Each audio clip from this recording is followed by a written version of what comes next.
महर्षि मनु बहुत सुंदर वार्ताटी आम समाज को देइछन्ति। जत्र नार्यस्तु पूज्यन्ते तत्र रमन्ते देवताः। अर्थात जोठारे नारी को सम्मान दि जाए ही देवता वास करथांती। मु मानसी मिश्र आपण को स्वागत करुछि लोकगल्प लोककथार तृतीय अध्याय को। चंदनपुर नाम गोटे छोट गाँटी थाए। से गाँव में जमीदारी शासन चली थाए।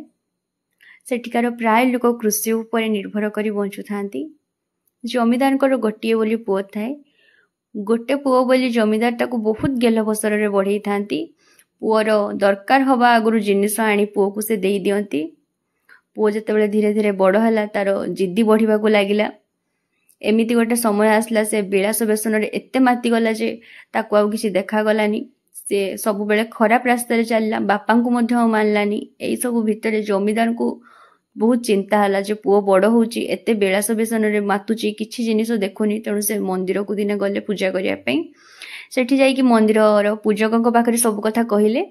मंदिर पूजक कहले शांते सान शांतकर टिके ग्रह नक्षत्र उल्टा बाटे चलीची तो सेइथि पई एमिति होउचंदी। आपण गोटे 16 पाला करि दियंतु दळ पूर्णिमा दिन देखिबे सब ठीक हे जिवो। एई कथा सुनी कि शांतक मन को पाइला। शांत भाबिले सतरे ठीक हे जिवो। ओ ठीक अच्छे ताहले दळ पूर्णमी दिन घरे सुड़पाला हबो, नाच गीत हबो, गाँ सारा लोक को खाइया पई दिया जिवो। एही निष्पत्ति जमीदार नेले। चाहू चाहू दळ पूर्णमी आसिला। गाँ सारा लोक जाई थांती जमीदार को घर को खाइया पई। जमीदार को घर को काम करिया पई गोटे झियो आस्ताए। तार ना होउची गौरी। देखिबाकू से बहुत सुंदर। ता ऊपर नजर पड़िला सान शांतंकर। ताको बहुत समय जाई देखिले। ता काम करबा को देखु थांती। गौरी काम करू करू घर भितर को गला जिनिस रखिया पई। सान शांत एई समय सुजोग उठे पछे पछे चलिले गौरीर एवं गौरी सहित घर भितर जबरदस्ती करिया पई आरंभ कले। गौरी कले बळे कौशले निज इज्जत को बंचई सेठू पळे आसला घर को। आ घरे आसिक बहुत कांदिला। निज झियो हबा पई निज को निज से बहुत धिक्कार कला। कोन मु झियो हेली बोली एते कष्ट मते सहिया पई पड़िबो से कथा भाबी भाबी से बहुत कांदिची।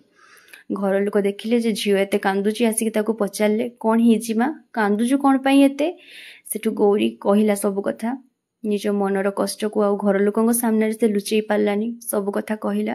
कहि सारिया परे घर लोक बहुत रागी गले। आउ ता पर दिन सकाळु गाँ लोक एकजुट हेकी शांतंग घर को गले। शांत गाँ लोकंगर राग को देखिकी आउ किछि न कहि पारि कि पंचायत बसैबार आदेश देले। पंचायत बसा हला। पंचायत पुणी मुख्य हेले जमीदार पाख लोक। पुणी निष्पत्ति निगला कौन ना सान शांत आसबे गौरी को गाँ लोक सामने क्षमा मागिबे। बस एतिकी। गोटे झीर इज्जत नापी जड़े चेष्टा करुला। सेठी आदेश दिगला जे केवल आसबे सान शांत आ क्षमा मागिदे। बस सरीगला। पंचायत सरला। सान शांत आसिले क्षमा मागिले पलैले। किंतु गौरीर दुख सेठू आरंभ है। से दिन राति ताकू जेतिकी दुख लगी नथिला पंचायत सरिया परे ताकू अधिक कष्ट हैला। प्रथम तो ताकू ठीक भाव में न्याय मिललानी। द्वितीय नाना लोक ताकू नाना प्रकार कथा कहले। किए कहला ए झीर चरित्र खराब तो आउ किए कहला गोटे हाथ में केबे ताली बाजेनी। पुणी पुरुष प्राधान्य समाज ताकू कहला बाहागर परे जहा था बाहागर पूर्वर है। एथिरे एते कथा करिवार कौन अछि। पुणी किए कहला आम सान शांत चरित्र तो बहुत भल। एई गौरी तुछाड़े एत यात्रा करुची ना। एते सब कथा शुणी शुणी गौरी आउ सही पारलानी। शेष में आत्महत्या कर देइछि। ए समाज 77तम स्वाधीनता दिवस पालन करुची। किंतु कौन झीटी स्वाधीन भाव में बंचार अधिकार पाइछि। ब्रिटिश मानक हाथरू सिना आम भारत बंचीगला। किंतु घर भितर लुचि रही नरराक्षसों ठारू झील मान को किए बंचेब।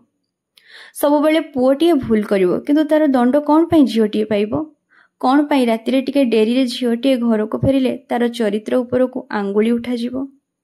केते थर आ ए नरराक्षसों पई गौरीर जीवन जीव।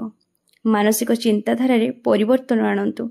आ निजको थरे गौरी जगार रखी भावंतु तो सतरे कौन गौरीर भूल थिला। आउ जो लोक माने गौरीर मृत्यु पर कहले जे आहा केते सुंदर झियो थिला से मरीगला। सेई कथा जदि से जेतेबेले चिंतारे थिला ताको एतेबेले नाना कथा कहउथिले सेतेबेले जदि ताको टिके आश्वासन देइथांते हुए तो गौरी आज आम मानक सहित थांता। गौरीर मृत्यु होई न थांता। तेणु चिंताधारा रे परिवर्तन करंतु। आउ नारीटी को ठीक भाव में सम्मान दिंतु। आउ बंचार अधिकार दिंतु। आज एतिकी। पुणी देखा हबो एक नूतन अध्याय।